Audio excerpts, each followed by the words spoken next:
All right, we are rolling. Larry Jordan, welcome to the Liminal Living Podcast. It is a pleasure to see your mustache on my screen today. Thank you. Likewise. Yeah, I've been growing out this beard for it comes and goes. When I get sick of it, I shave it off, and then it's like, oh man, you know what? I need to have it. But I've had it for a good year and a half now, so I think it's here to stay for a while.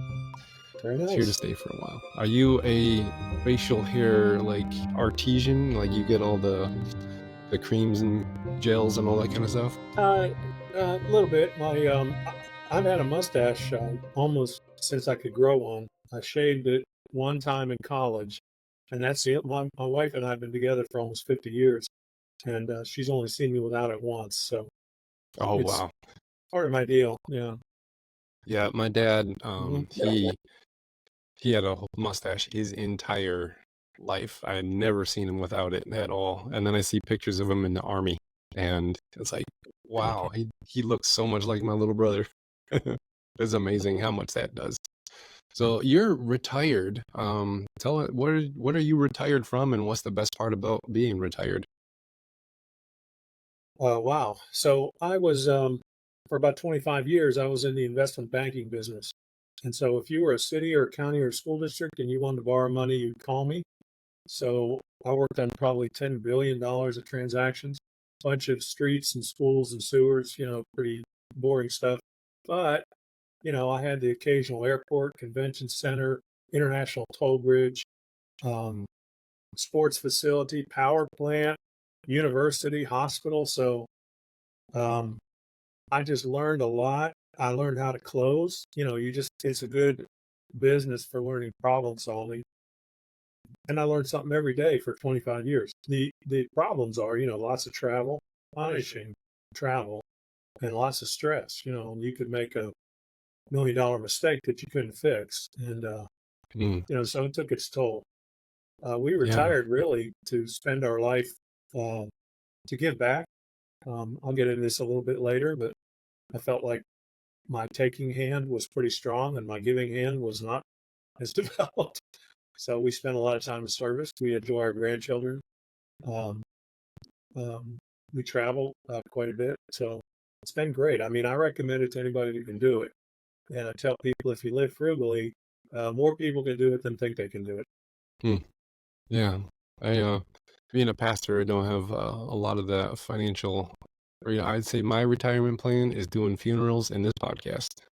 When I finally get around in my 80s to retire, that's what I'm gonna do. So if the internet is still a thing, I'm gonna be doing it. So Oh, good. yeah. It's So a what kind of service. you've written this book, The Way, meaningful spirituality for a modern world. We want to get into that. But what kind of soil did your life grow out of that led you into banking and then eventually into writing this interesting book? Well, I was raised Catholic. And so, there's a lot of um, guilt associated with Mm, Catholicism. There's a lot of pressure. Hey, be a good boy. mm, So God will love you. And yeah, so probably I more just so was. than evangelicalism, I think, because we have that like fear of hell over us, but you have that fear of you don't go to church and then you're like you're done. Yeah, yeah. So I did that for 50 years, and it worked for most of that time. Um, a couple things happened. First, when the planes hit the buildings at 9/11, I started to explore Islam. Not at all from a spiritual standpoint. I was just interested in the politics. I mean, where do these people come from? What are they doing? Mm, And I kind of got interested in Islam, particularly the mystics, the Sufis, yeah. and um, and I thought, well, why don't we have Christian mystics? And of course we do. We just Mhm. don't hear about them. You hear about them some in Catholicism, but that's about the extent of it. And so I thought, well, I've really enjoyed learning about Islam. I think I need to learn about my own religion as well, because I've been doing it for 50 years. I'm going to church every week, and probably need to know more about it. At the time, I thought number one that maybe I would spend, my retirement serving the church, and number two that I would probably confirm most of the things I believed, because for crying out loud, it's a historic religion. There's a book.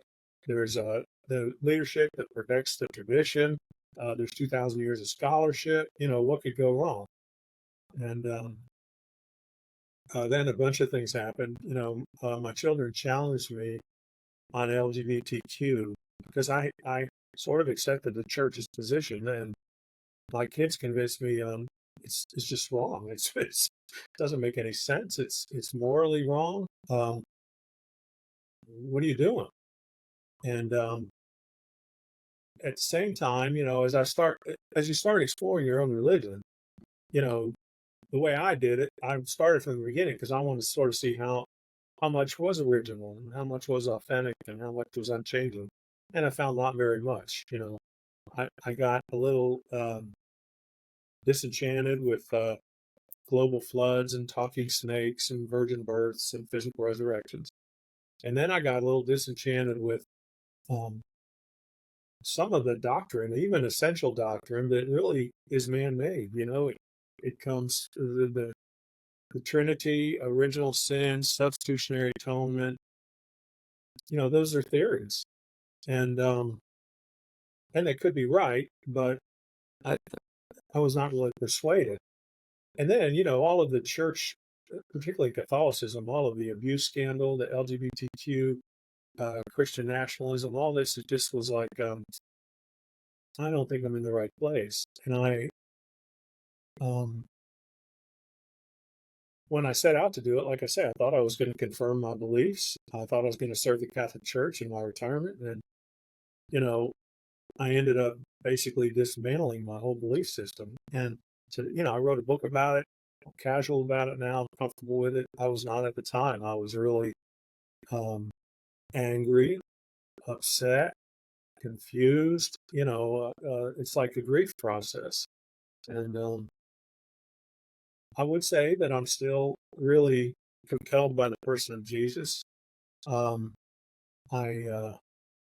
as a matter of fact, when we talk about retiring, um, I retired at 52, and it was very deliberate. I felt like my karma bank was overdrawn. I had good health. My parents are still alive. My marriage was intact. My kids were launched. I had financial security, and I thought, you're taking a lot more than you're giving. And I was haunted by the story of the rich young man, and what am I supposed to do? Jesus said, well, follow the commandments. Yeah, I do that. Be a good person. Yeah, I do that. I do that. Okay, well, sell your stuff and serve the poor and follow me. And it was speaking to me, and I would think to myself, everyone thinks, even, no matter how much you have, everybody thinks, well, I just don't know I have enough. I'm 52. I might go bust at 62. But this voice in my head was saying, well, wait a second. You've traveled around the world. I mean, the average person makes $2 a day. How freaking much is enough for you? And it also was saying, what's the worst that can happen? You crap out and you have to go back to work. Do you have a saleable skill? Does you have a successful career? Are there people that will bring you back? And I was sure the answer was yes. So we retired and spent our life in service. And I'll stop there, and then we can talk about the book a little bit. Mm. Well, like when you started to question a lot of things of your faith, and uh, what did that process look like? I'm sure you didn't like just dismantle everything all at once and figure out, like, what was that evolution? How can you walk us through like what it looked like to like find the next thing and the next thing, and what that's doing to your mind, your heart, and how you're developing? Yeah, it's a little bit like, pulling on the thread of a sweater. That maybe one of the first things you encounter is, who is Jesus? And again, I was very compelled, by what I knew about Jesus. Um, but when you study the history, the first gospel is the Gospel of Mark. There's no virgin birth. There's no resurrection account. And the disciples say, who are you? Are you the Messiah? And he says, well, don't tell anybody. Now fast forward, you tell me, 50, 60, 80 years later, Gospel of John, he was created. He existed prior to creation. He's the way, the truth, and the life. The only way to know the Father is to know me. That's a very elevated view of Jesus that you don't find in the original gospel. And Matthew and Luke sort of have their own twists where there's birth narratives, but they're different. There are genealogies, but they're different. There are resurrection accounts, but they're different. And with respect to the resurrection, all of the accounts are don't touch me, I'm in my spiritual body. People look right through him, they don't recognize it's Jesus. He walks through walls. In other words, it doesn't sound like a reanimated corpse. It sounds like a vision. And in fact, Paul says 500 people saw the Lord just like I did. Well, Paul saw the Lord as a vision. And so I still thought, well, this is a pretty impactful guy. I mean, Western civilization is largely influenced by Jesus. And I think he's a wise teacher. I think he was on the same page as God. I think he's an example of what we should be. But I really don't think that he is God, that he was born of a virgin, that there was a physical resurrection. And honestly, it's not important to my belief system. I'm really compelled. If people say to me, well, I wish you were a follower of Jesus, I say, well, what is a follower of Jesus? And a Catholic would say, well, I go to Mass every Sunday. I go to confession once a month. And that means, if I go to confession on Saturday, go to Mass on Sunday, kill a guy on Monday, I go to heaven. I don't really think that makes too much sense. And my Protestant friends to me say, well, I accepted Jesus as my Lord and Savior. If I do that on a Friday, whether I go to church or not on Sunday, if I kill a guy on Monday, I'm good. I'm like, well, I don't think that's good either. And when Jesus was asked by the rich young man, what am I supposed to do? He sort of talked about works. He didn't all talk about faith. And he talked about, quitting your job and selling your stuff and spending your life in service. So I said, well, look, I don't know what else to do. I did what Jesus said. Does that make me a follower of Jesus or not? Are you a follower of Jesus? And I don't say that to challenge people. I'm playing defense. I don't think it's anybody's business what my relationship is with Jesus. But, for the record, I took it pretty darn seriously. I still do. But I don't have, the beliefs that I used to have. People say sometimes, well, I just wish we could go back to, the original Christianity. I said, I'm there. Let's go. First of all, it was Jewish. They worship in the temple. The original leader of the Jewish Christians was James. If you don't believe me, read Acts, where Peter and Paul settled their fight by going to Jerusalem and having it moderated by James. James lived for 30 years, and he happened to be stoned to death, while thrown off temple, stoned to death, one of those. It's a recorded historical fact. Nobody knows how or when Peter died or how or when Paul died, but they know when James died. But coincidentally, James died about the same time that Jerusalem fell. The original Jewish Christians got dispersed. They went to Yavne, where they developed basically, hey, our temple's gone, so what's Judaism going to look like? They developed Judaism separate and apart from Christianity. The Christians were mobilizing the Gentiles, and they developed it separate and apart from Judaism. But the original Christianity is very different than today. There's no Bible. There's no clergy. There's no doctrine. Original sin came 300 years later. The Trinity came 300 or 400 years later. Substitutionary atonement in its final form came 1,100 years later. Papal infallibility came 1,800 years later. Protestant Reformation came 1,500 years later.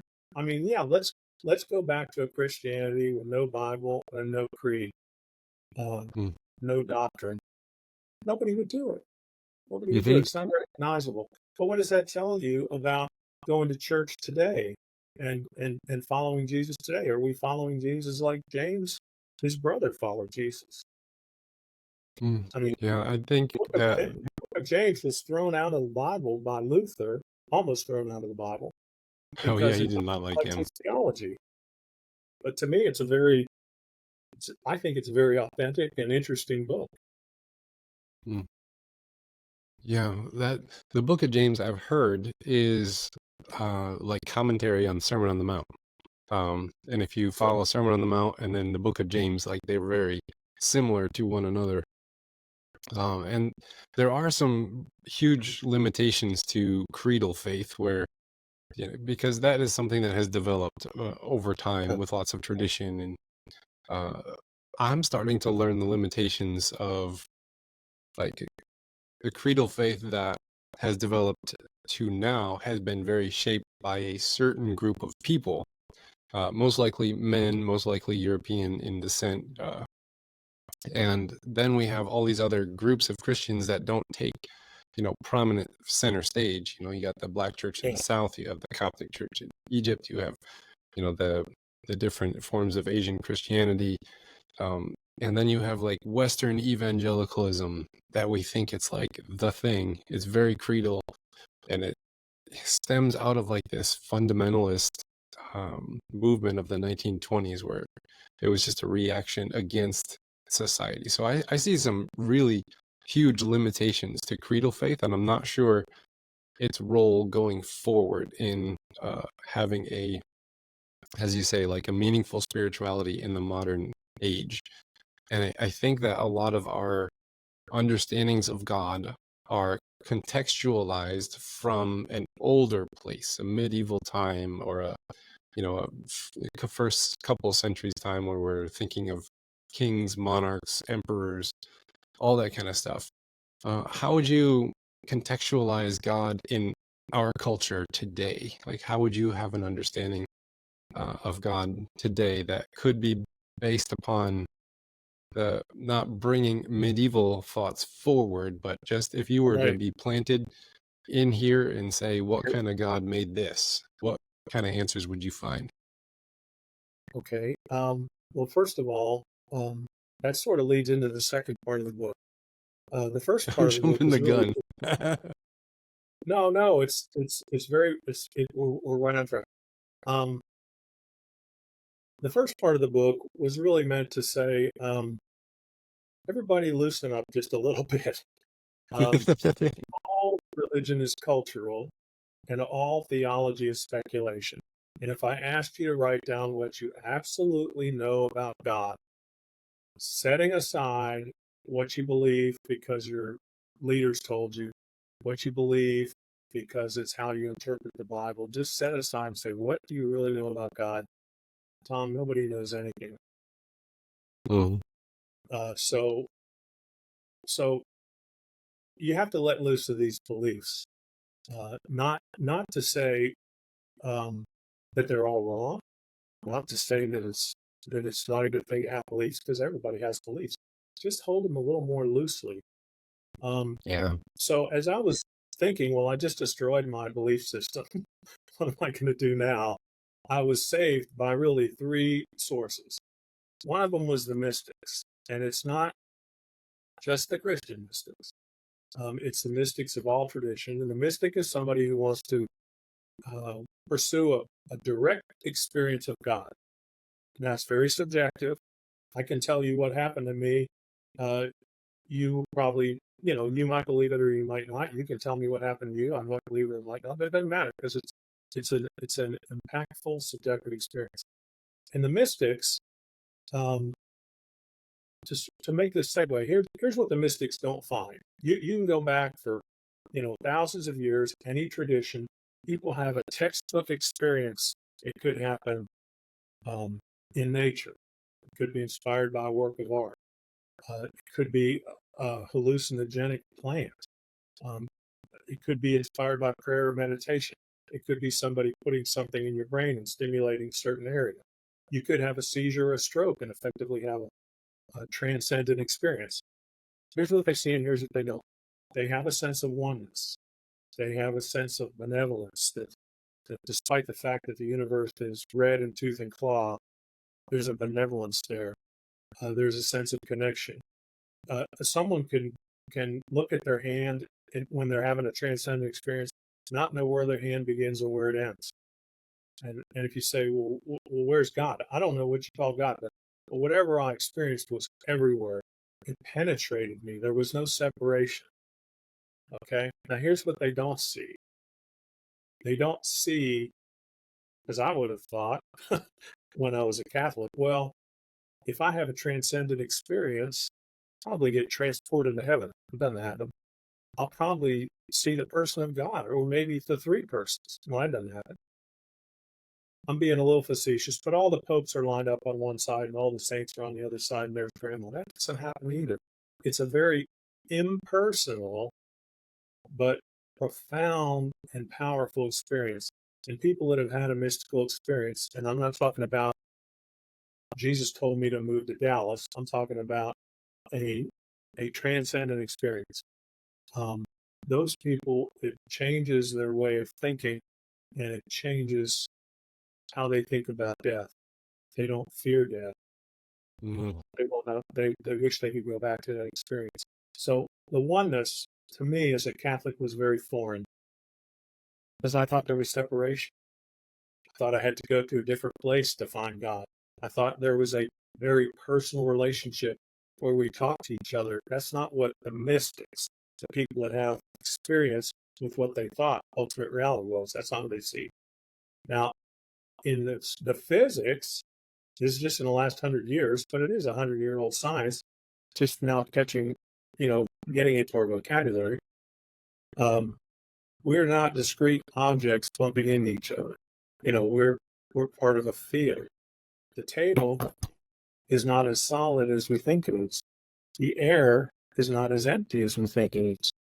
I'm not an observer of the universe. I'm a participant in the universe. If I shine an electron microscope at a particle, I could move it. I could affect what I'm trying to study. If two particles are entangled, and if there was a Big Bang, and we think there was, ultimately every particle might be entangled. Particle faster than the speed of light can affect another particle it's entangled with at an infinite distance. So there's a oneness to our physical universe, and that's more than a subjective experience. That's objective evidence. That's what the scientists are telling us. And then when you study the Eastern religions, you get confirmation. There's a worldview there that in Hinduism, there's Brahman. Brahman is everything, pervades you and me. It's ultimate reality. It's impersonal. Now, Hinduism also has personal gods. There are ways to access Brahman, but it's an impersonal oneness. And Buddhism, they don't really believe in fullness; they believe in emptiness. But it's the same thing. There's lack of separation, and the Buddhists believe, again, that there's a oneness, that there's a connection to everyone and everything. There's a concept called dependent origination, which means I'm nothing without my relationships with everyone and everything else. I mean, you can't describe me outside of it. And in Buddhism, there's a concept of no self. Now, that's a good jumping off point for talking about Eastern and Western worldviews. In the West, I'm a person, God is a person, these three people, I have a personal relationship with them, and if I have a personal relationship, I'll experience a personal salvation. In the East, your first question is going to be, well, are you sure you're a person? Buddhism says, yes, you answer to the same name. You have a different location in space and time than I have. We have different experiences, but basically we're bundles of chemistry and conditioning and experience, with a little bit of randomness. And in the Hindu tradition, they say, who am I? Well, I'm a retired guy. You weren't always that. Well, I'm a writer. Shoot, you weren't always that. Well, I'm a grandfather, father. You weren't always that. You weren't always. And you get to the point of saying, myself is part of the one self,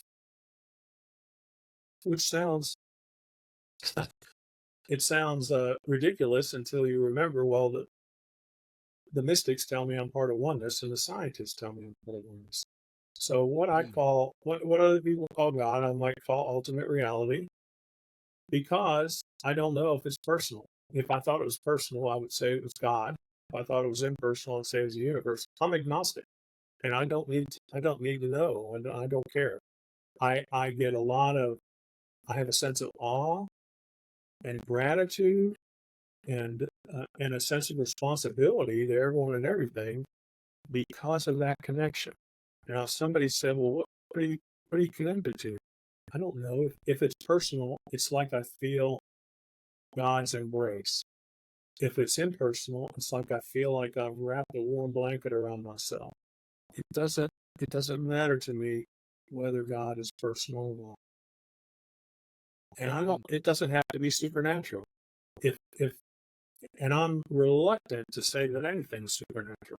Now I acknowledge that there's stuff that we can't explain.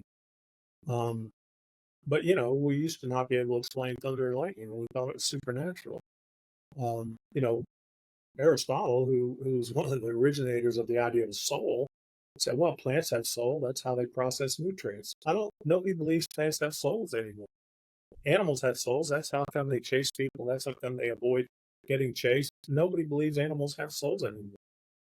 And, if you really explore the concept of, where is your soul? What exactly does it do? How exactly is it going to migrate somewhere else? It's an open question to me. Yeah. But I'm a deeply spiritual person from the standpoint of knowing that sense of connection. That to me, the idea, the motto of the book is everyone is related and everything is connected. And to me, that's not a belief. It's not an aspiration. It may be the only thing that I know is a fact because of the subjective experiences and the objective evidence that I've seen. And to the extent, I would not be having this conversation 20 years ago, and I'd have a different conversation 10 years ago. But at some point, my kids they leaned into me and they said, what happened to you? And I was like, well, what do you mean? And they said, well, you were this, single-minded, focused, driven investment banker, conservative Catholic guy. And now you're a seeker. You're, warm and fuzzy. You cry more. You laugh more. You have more friends and deeper friendships. Whatever you are doing, more people should be doing. So what say you? How do we contextualize God into the culture that we now inhabit that's been so expanded and changed? And how do we um, fix the improper understandings of God that have bled into and are residual effects of the past? Sure, that's a great question. And um, one of the things that this effort has done for me is because I've concluded that we should hold our beliefs a little more loosely, and that all religions, cultural, and all theology is speculation. I, when I'm talking to people that have different ideas, I talk to all kinds of people with all kinds of ideas. A good way for me to something to inject into the conversation is you might be right. Because I don't know and they don't know. And there's a little bit of a barb in that because the first person they think, well, of course I'm right. And then they think, well, am I right? So I think and people are surprised to read in the book that well, not all religions are creedal, not all religions are exclusive, not all religions are evangelistic. So I think we have this Western Christian view of religion that is not how billions of people around the world, practice their religions. So I'm respectful of everyone's religion. What I tell people with respect to Christianity, and I address it in the book because I know the book it's a Western audience. There's people all around the world that have read it, but I have many more Western readers than Eastern readers. I say, well, look, Christianity needs to reflect much more of what we know about science. Mm-hmm. And we really need to step back and say, well, does this change our theology now that we're in the 21st century, not the first century? it needs to be a lot more comfortable with paradox. There's a lot of things that we say that we believe. I looked up one time, what do we believe? And I got all these Google hits back. It's not economics clubs and political parties, and it's churches, and it's Christian churches specifically. And there's 45,000 different ideas of what we believe. And part of why I think Christianity's assessment is supposed to be, well, what is the important, what is fundamental to Christianity? And I would argue, and other people have, well, love your neighbor as yourself is pretty fundamental. Turn the other cheek is pretty fundamental. The wisdom of the Beatitudes, the Sermon on the Mount, is pretty fundamental. The wisdom in the parables, the prodigal son and the Good Samaritan, that is pretty fundamental. So instead we embrace this creed that it's Greek philosophy, it's theological speculation. When I attend Catholic church sometimes, I attend Methodist church, I'll go anywhere I'm welcome.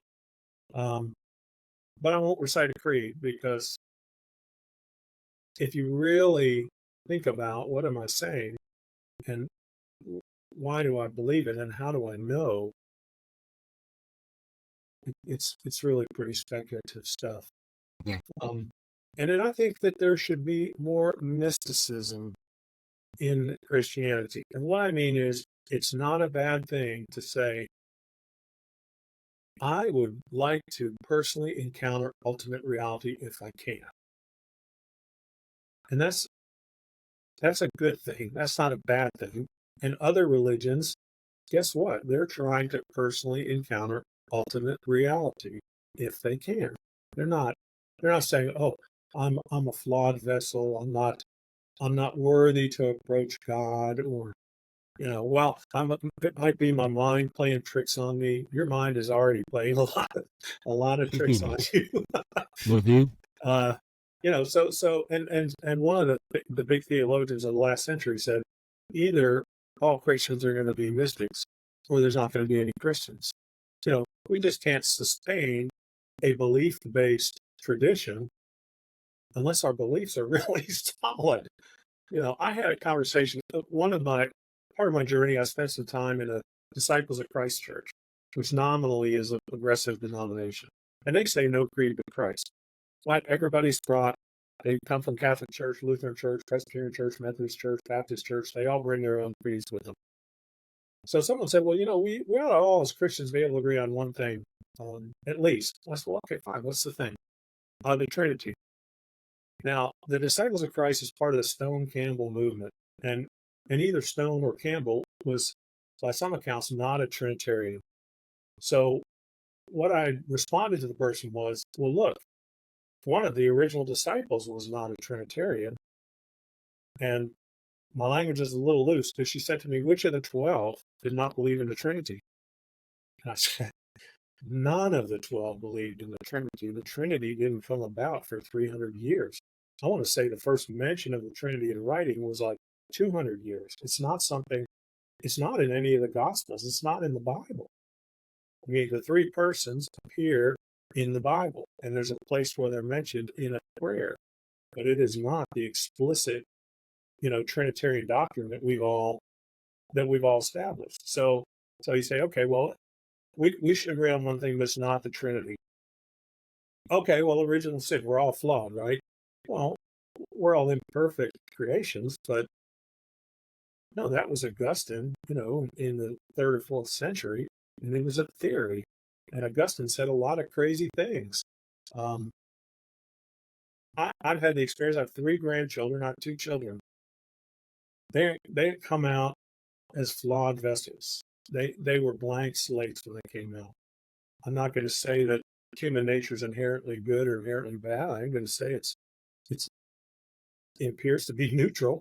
And if you're subjected to a lot of bad culture and bad conditioning and bad experiences, you might find yourself in bad circumstances or make bad choices. But, so no, I don't accept the original sin as being a foundation. Okay, well, the physical resurrection. I'm pretty compelled by Jesus.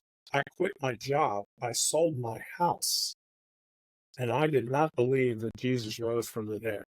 I believe that he affected me profoundly and personally, but I don't have to believe what looks to me to be mythology. So, uh, and you know, I don't know if that works. I don't know if you say to people, um, come to church next week, we're going to talk about the Trinity in a realistic way.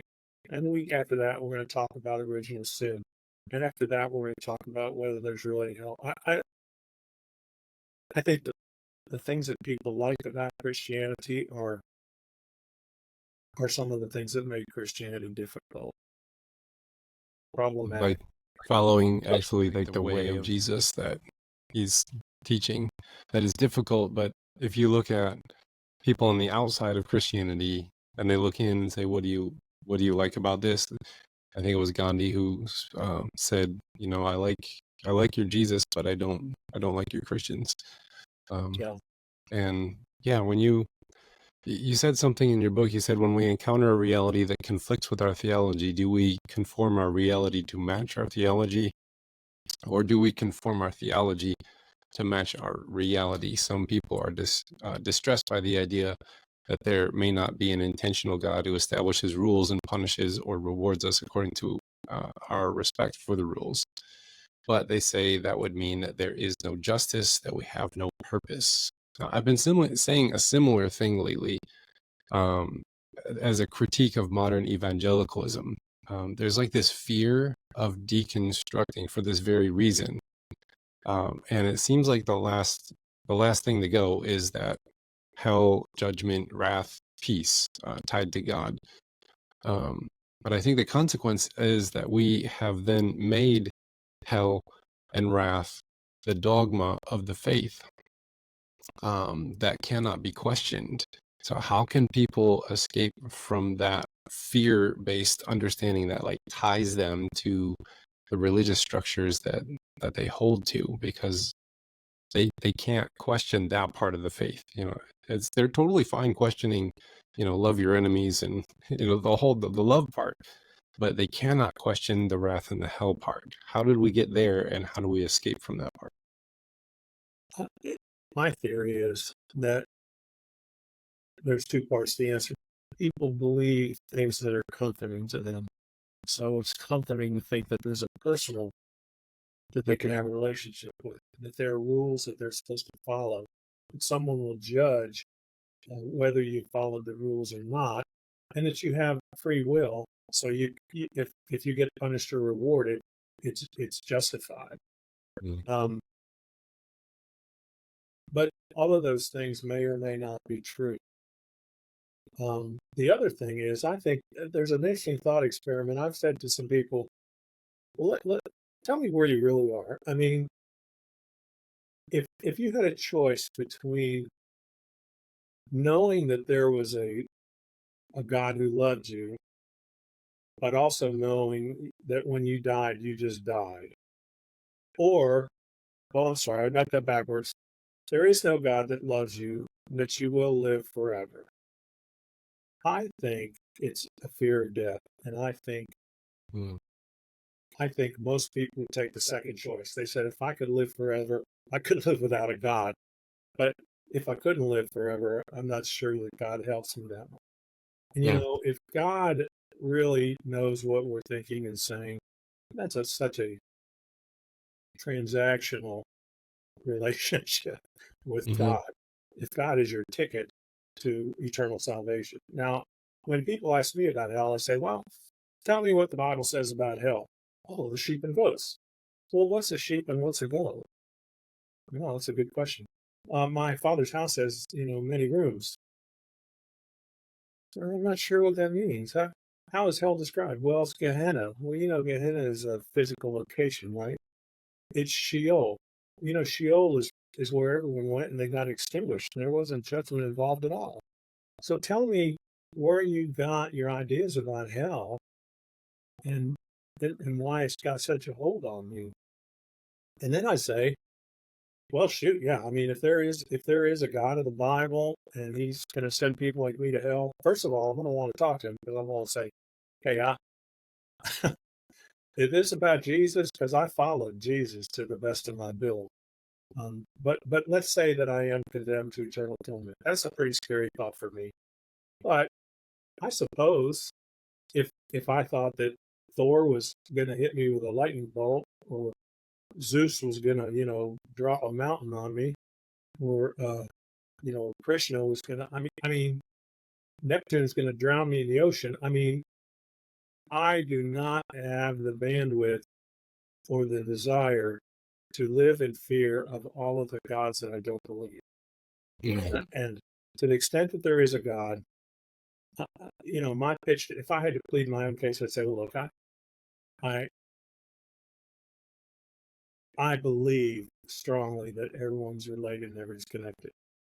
When I reached that realization, it transformed my life. Um, I have lived a life since that moment of service. I, you know, tell me where I messed up. And is he really going to say, well, the Trinity is kind of a pretty important concept, and it's too bad you didn't get it because you go to the bad place. I just think that, and I've had people tell me, and they say it as a compliment, but it's backhanded. Well, you're a better Christian than any Christian I know. Well, if you, I mean, I'm going to take that you mean that I'm a good person, and I appreciate the compliment, but there's not a one-to-one correspondence between being a good person and being a good Christian. There's 6 billion people in the world that are not Christian, and a lot of them are good people. So it's again, it's the well, Western Christianity is really in a pretty tight box. It's a pretty exclusive club. It's pretty rule and it's pretty fear motivated, and that's not a it's not a healthy, in my opinion, place to be. Now, I describe myself as a spiritual person, and I run into a lot of people. I didn't understand the anger in the evangelical community until I wrote the book. And then I Mm. realized, man, there's a lot of people out here. They're mad at the Bible, they're mad at God, they're mad at Jesus, they're mad at religion, and they live in fear that their anger is going to torment them.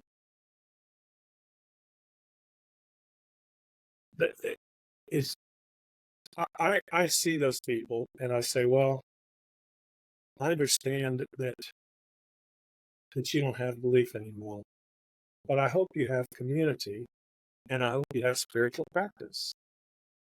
And they all say, I told you I left church. I don't have any community. I told you I left church. I don't have any spiritual practice. And so I tell them, well, here's where I find community. Religions are like languages, and I'm not fluent in very many, but I'm conversant in a lot. And so I'm comfortable going to an ashram and chanting to the Divine Mother. Now, I don't believe in a personal God, and if there is a personal God, I don't believe it's male or female. The same week, I went to Catholic Mass and prayed the Our Father. But those, to me, I'm there. I'm there in service to ultimate reality. I'm there thinking there's a concept that's so much bigger than Hinduism and Buddhism and Christianity, and that's what I'm doing in an ashram. That's what I'm doing in a Buddhist temple. That's what I'm doing in a Catholic church. So I don't feel like I need to subscribe to the same beliefs as the guy next to me to be there. And a pastor friend of mine says, well, the churches are filled with atheists. People go to church because their family goes to church, because they like the music, because they enjoy the socializing. Maybe the sermons are stimulating to them, even though they don't agree. The churches are filled with atheists. But when I talk to people they say, you should come to my church. I say, well, I'd be welcome at your church. I don't know. Do you believe what I believe? Probably not. Could you be convinced to believe what I believe? I mean, I always have an open mind, but probably not. Well, why would you want to come to my church? Look, if I'm a evangelism target, I don't want to go to your church. If it's about Mhm. worship and prayer and fellowship and music, sign me up. But the point of that was that people say, well, I don't know, are you a Christian or are you an atheist? I wrote a book. I can describe where I am. I'm not shy about it. But I also don't feel like I really have to label myself. What is a Christian? What are your fundamental beliefs? You tell me what you think a Christian is. I'll tell you what if I think I'm a Christian. I'm a follower of Jesus.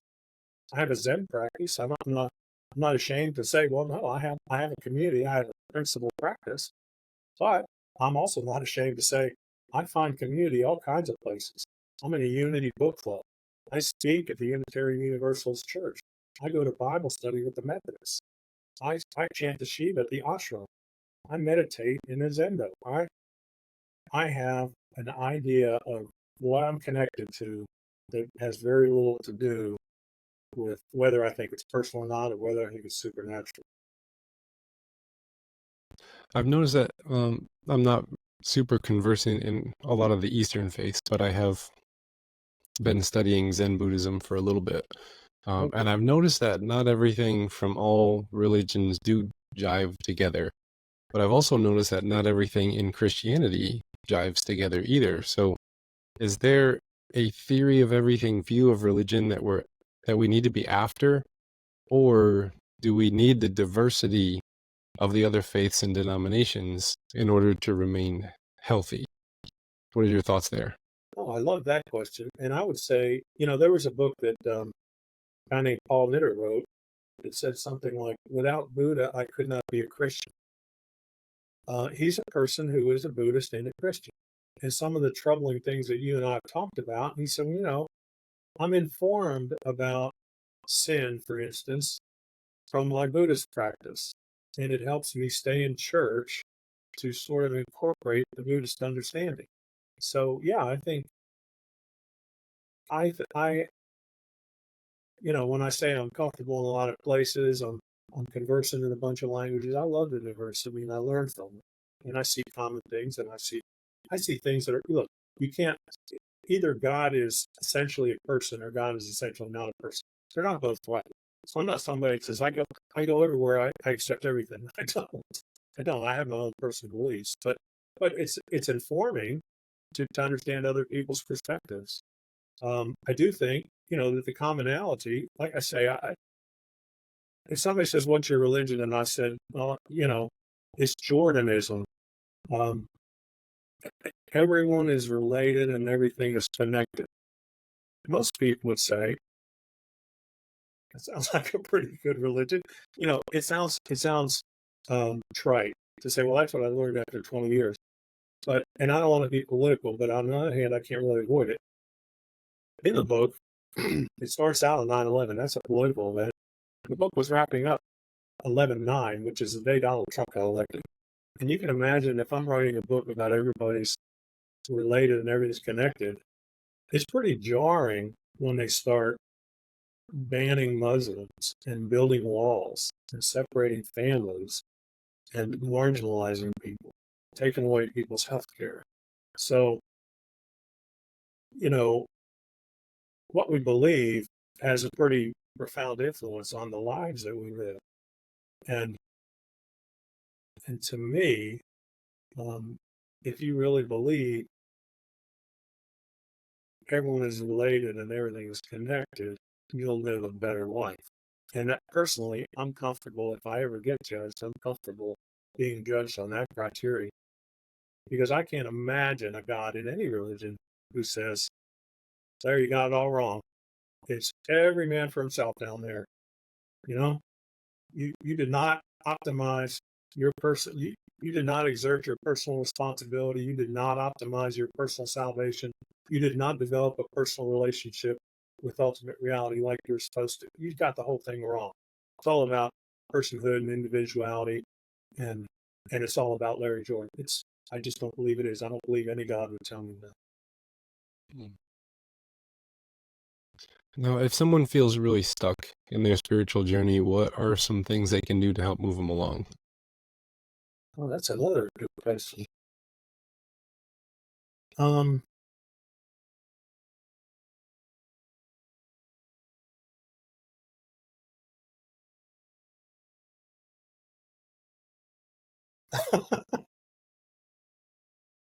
I think uh, I think letting loose a little bit of your beliefs. I think that involves taking inventory of, well, what are my essential beliefs?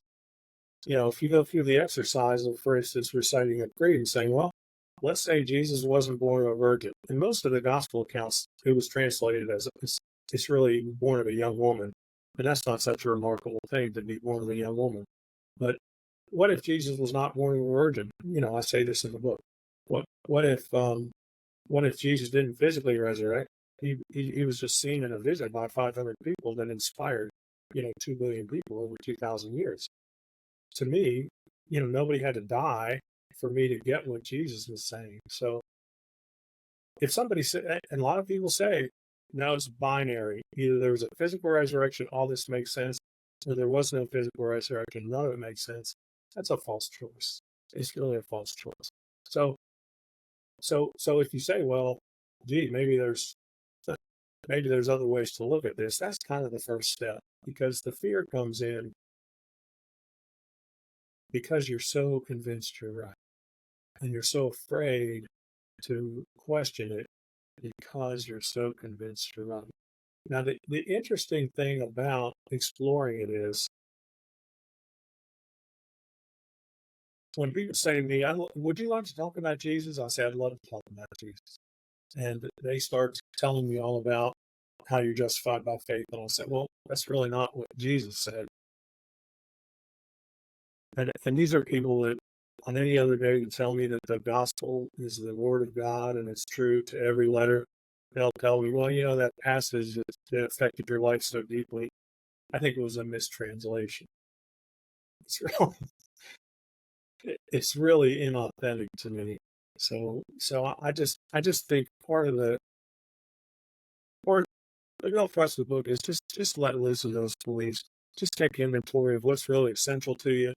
And most people, the harder that they look at that, they say, yeah, some of the stuff I used to care about, I don't know why I cared about.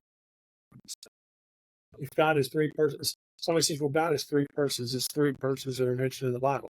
Wisdom was mentioned in the Bible.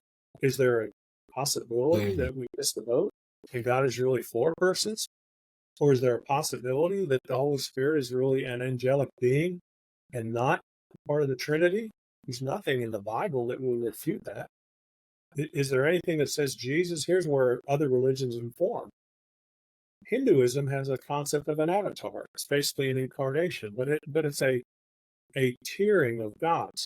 There's Brahman, there's a Hindu Trinity, there are incarnations of the individual members of the Trinity.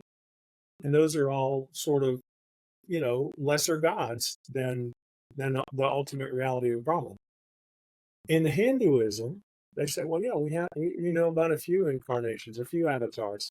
There's Rama, there's Krishna, there's Buddha, and there's Jesus. So when I read that, I thought, that's how I think of Jesus. Jesus is what a human being who was of the same mind as God, but not the same substance as God. That's how they would look. That's how they would look. But that's being informed from another tradition. I was informed. I talked to one of my friends who's a pastor, and I said, "Yeah, I'm studying Buddhism now. They have this concept of void. It's just such a weird word. It comes up so often." He says it comes up in Genesis. The void is what existed before creation. And I said, well, really, that's interesting, because in Buddhism, the void is emptiness, absent form. It's the same. It's the same. That's interesting because a lot of, I guess, orthodox air quotes is God created ex nihilo, which is not in Genesis, because there's the earth, which is formless and void, and then God starts taking action. That's really interesting. You got me thinking on that one. Well, go back and read Genesis. There's two different versions. They come in reverse order, and the planet is formed before the sun, and the water is formed before the land. None of that makes sense. So it's obviously a story. People say to me, well, what about Adam and Eve? Well, that's not how speciation works. Here's what happens. There's a bunch of chipmunks. Some of them go down this valley, some of them go down the other. and there's different fruits and nuts, so they develop longer and shorter tails and longer and shorter teeth and bigger or smaller ears. And then some biologist comes along and says, now what used to be one species is two. It doesn't. A new species of chipmunk doesn't start out by here's a new chipmunk. I don't know where that came from. Oh, here's another one. I don't know where that came from. They made it. Now there's a whole bunch of these new chipmunks. That's not how it works. They've studied the genealogy. They can trace your genealogy father to father to father, or mother to mother to mother. And they can trace a common male ancestor for all of humanity and a common female ancestor for all of humanity. They were both in Africa. They may have lived thousands of miles and tens of thousands of years apart. So either Adam and Eve were, well, Adam and Eve had nothing to do with eating an apple because they were in two different places. I just think that for somebody to be so concerned about original sin because a mythological woman convinced a mythological man to listen to a talking snake and bite a mythological apple. Oh gosh, I don't mean to be disrespectful, but in my journey, I just got to a point of saying, it's much easier to disbelieve that than it is to believe it. Hmm. Well, you've And gone through a lot of evolution in your faith. It's described in your book. It's very exhaustive. Just even the table of contents is well done.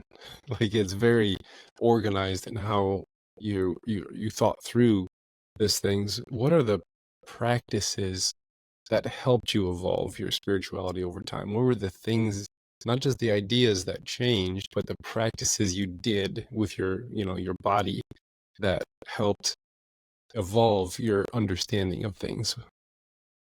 Sure. There's a lot of reading, and I'm just a reader. That's what I like to do. I read the whole Hmm. shelf. I don't just read the whole book. It was immersing myself in spiritual practices. I mean, after I'd read so many books, I thought, well, I've read a lot about Hinduism, but I don't know too many Hindus. I don't never been to an ashram. So I was fortunate. I went to a place called Crestone, Colorado, where they have 20 or 30 spiritual centers. And you call ahead and say, hey, can I visit the ashram today? And they say, sure. And you don't have to be a Hindu and you don't have to subscribe to anything. You're welcome to participate in ceremonies, whether they basically say we're chanting to Shiva, which means to us ultimate reality. So when you're here chanting, you're chanting to your ultimate reality. Gosh, that's so liberating. And can you imagine if a Christian church threw open their door and say, any and all are welcome here. We're going to talk about Jesus. He's a really compelling guy. You might not agree with everything we say, but a lot of things we say make a lot of sense. We're not going to talk about theological speculation. We're not going to talk about Greek philosophy. We're going to talk about how a guy who was on the same mind of God lived his life. That is so compelling. I mean, when you asked me before, what's the church supposed to do? The church is supposed to talk about Jesus, not theories about Jesus. Talk about Jesus. Who was he? What did he say? What did he do? What do we think that he meant? It's pretty compelling. People say to me, well, and here's something else that I learned looking at other traditions. Most people think, well, my tradition, just like I did. Well, it's historical. It has a book. It's been around for 2,000 years. Certainly there's no dumb stuff in it. Well, I would say there is a little dumb stuff in it. But then they also think, well, other religions, it's just made up stuff. It's they don't have the commandments. They might not live moral lives. I've never met anybody in any religion who said, my religion is all about immorality. It's not. So the more you see other traditions, the more you appreciate both the good and the bad of your own. And I just think it's a healthy thing for people to do. Mm. And part of the reason of loosening up beliefs is you're not hostage to them. You don't lay awake worrying about going to hell, because if you really look at the concept of hell, you see that it's pretty troublesome. Yeah, I agree with that one. I kind of stayed away from the Old Testament for a long time, and then I'm in a liturgical church, and we follow those liturgical cycles. And I got this brilliant idea. I was going to do, the Old Testament readings for this cycle, and for the summer, we're going through First Samuel and Second Samuel. Okay. And I gotta tell you, it's been a challenge to go through like this Iron Age brutality. Where King David, we love King David. We make a model of King David, and it's like he stole this person's wife, and he's got 5 wives over here and this many concubines, and he ordered this man killed and had his hands and feet chopped off and hung in the public square. And I'm just like, wow, we skip over a lot of stuff in our own religion that makes us uncomfortable. We turn a blind eye to it. And I made this commitment that I'm just going to go through the narratives of First and Second Samuel, and I'm going to tell it just like they tell it. I'm not going to try and modify it. I'm not going to glorify the violence that's in it. I'm not going to try and spiritualize it away. I'm just going to say, this is really brutal. This is like an Iron Age, Bronze Age mentality. We've evolved since then a lot in the human understanding of what's okay and what's not okay. But it's been a really big challenge to pull like the good out of that sometimes. Like, what are we supposed to learn from this story? But it is there is a lot of weird stuff. There's a lot of, just even in the New Testament, there is a lot of weird stuff in there that was just like, I don't know how to make sense of this in a modern culture. And to be a church, to be a pastor, it's actually honest to say those things. I had people come up to me after, I just honestly say the thing like this is really bad. We don't have to, emulate this or spiritualize it away or ignore it. We just look at it and say, this is really violent. People come up to me afterwards and they said, I've always hated reading the New Testament, and I just and it's for this very reason that you said. Like, these are the things, this is the questions people have in a modern culture. This is the places people inhabit in a modern culture. And Christianity, especially Western evangelicalism, is just tied to this medieval understanding of God that I think just doesn't work anymore. And I think we really need to reimagine what we need to recontextualize God according to the world we now live in. And I think your book is a helpful resource for people who are going through that deconstruction process, and maybe they are going to be like signing off on suspending their membership to Christianity for a little while, and just doing some explorations, because there's just not enough room in the creedal faith that they inhabit to do the hard work of doing the questions. So I just thought I would say that about your book. That is a helpful resource in that manner. I'm a little afraid, I think when I watch this back, I'm going to think, man, you're waving your arms and pretty emphatic about things, and your deconstruction was pretty radical. I want people to come away realizing it's a gentle book. It leaves a lot of room for a lot of people. It's not prescriptive. And, if it takes 4 hours to read, it'll be a much more gentle read than hearing me for an hour. Because I'm trying to pack the message in, but it's a gentle book. And, one insight I have on the Bible, I mean, it's a collection of books. It was written over a long period of time. Here's another insight from other religions. Jewish scholars say, well, we don't know Adam, if there was such a person, Abraham, if there was such a person, the Exodus, if there was such an event. They're not near as literal as many Christians are. The Zoroastrians, who influenced Judaism and brought about all this duality and heaven and hell and stuff, you ask a modern day Zoroastrian, well, do you believe in actual literal devils and actual literal hells and stuff? He goes, no, that was an Iron Age book. Our beliefs have evolved. And Christianity is pretty singular in being as literal as it is. So the Bible, I take it as a good book, a good collection of books written by a bunch of different people at a bunch of different times. But I don't idolize the Bible. I think some people do. I have an author friend who told me something really interesting, and it resonated with me because of my book. He said, you would think if God wrote the Bible, it would have been a better book.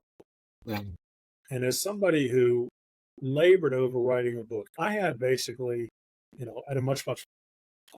The goal of my book was to help my family and friends and anybody else who happened to stumble on the book to know what I learned over this period of exploration.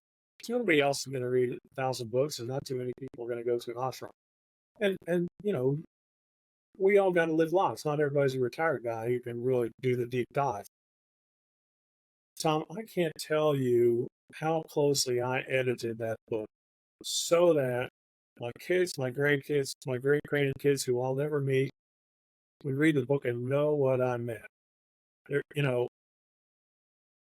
I read the book 5 times in 1 week before I published it to catch things like changes in tense. Did I call Paul Tillich a philosopher or a theologian? Did I say that somebody said this or wrote it? How do I treat somebody who died? Is it different than if they died recently? I want to be crystal clear. If I'm talking about the universe, like the physical space that we occupy, that's not large case. If I'm talking about the universe, like somebody's conception of ultimate reality in an impersonal way, that's capitalized. In other words,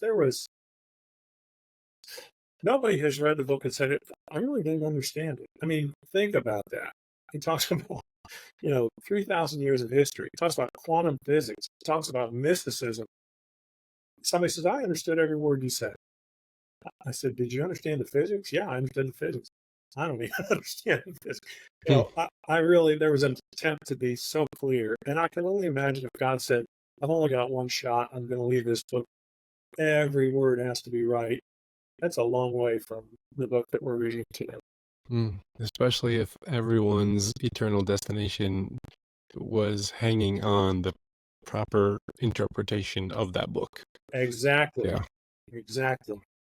Yeah. Well, I see it. I see that as well. Well, I want to thank you for coming on and chatting with me and talking about your book. Thank you for putting the book out there. Where do you want to send folks to connect with your work and to buy your book? Sure. It's on Amazon. And that's the easiest and best way to do it. It's not a money-making thing for me. I take any money I make from the book and I put it back into advertising to sell more books. I'd rather sell 1 million books, and I'm nowhere near 1 million books. But I'd rather sell 1 million books and make $1 than, make $1 million and have one person read the book. It's really important to me that, that people are looking for something like this, find it. So you can go to Amazon and get it. If you go to your bookstore or your library and ask for it, they can order it, and they know how to do that. I have a website called Larry Jordan Author. I have a blog at Patheos called You Might Be Right, an Interspiritual Journey. That, talks about a lot of things there in the book, a lot of things that we've talked about. My email address is larryjordanauthor@gmail.com. I got to tell you, when you write a book and you just throw it out there and you don't know if anybody's going to read it, if anybody's going to like it. I have had so many people reach out to me and say, a friend gave me your book. I had to stop what I was doing and tell you how much I enjoyed your book, how much it stimulated me, how much it resonated with me. That just makes my day. Mm-hmm. Because otherwise, I would have no idea where it went, how it was received. I just won a Nautilus Book Award, so I have gotten some, external validation. I'm a retired guy who was not a pastor, not a theologian, and my big fear was nobody's going to take this book seriously. The book is being taken very seriously, and read by Zen masters and ministers and priests and rabbis and for a while I lived in fear somebody's going to say, I don't know where you got your information, but and no one has said that. Everybody said, "Man, that was a really good read." It's not. It's a clear book, and it's got lots of white space, short chapters, short paragraphs, short sentences. But it's talking about some deep stuff. So I would not say, well, maybe I'll watch the game as I'm reading the book. You're either going to watch the game or you're going to read the book. It does take some concentration. And I realize it's a big ask. I have a friend who's a musician. He writes a song. He sells it for 99 cents. It's 3 minutes of somebody's life. they can listen in the shower, when they're mowing the lawn, when they're driving. A book is a big ask. You know, Hmm. and I appreciate anybody that has the interest and the time to look at it. If Hmm. you're really cheap, and the ebook is $3.99. If that's too much for you, about once a month, it's available for free on Amazon. The ebook, I've probably um, there's probably 6,000 books out there now. Um, there's a lot more of them I've given away than sold, and I'm perfectly okay with that because free books get me readers and reviews and emails. People, I have a platform I used to have, so people come to me and say, well, "You might be interested in being in this group. You might be interested in this book, or you might be interested in meeting this guy." And I mean, it's just been such a blessing. It's done so much more for me than I realized it would. Can And and things like this are ways for me to get the word out. Tom, I'm just so grateful for being on here. You're doing good work. You're talking to really. I'm not the first. Um, I hope interesting conversation you've had. You had a lot of interesting conversations with a lot of interesting people. And it's you're doing good work. So well, thank you. grateful for you. Thank you. I like to have very diverse conversations where I talk with Scott McKnight, who's very entrenched in the Christian theologies and understandings, and then I'll talk with, a Rob Bell or a Peter Right. Rollins, and then it's like they're not your conventional person. I talked with a friend who converted out of the faith, from worship pastor to agnostic, and we talked about his journey. I need to hear stories and perspectives that are not from my own. I remain Yeah. a Christian, I remain a pastor, but I also don't believe that I have, the monopoly on truth. There's a lot of different angles to take this at, and I like to explore those with people like you. So thank you for being here. Thank you. I really enjoyed it.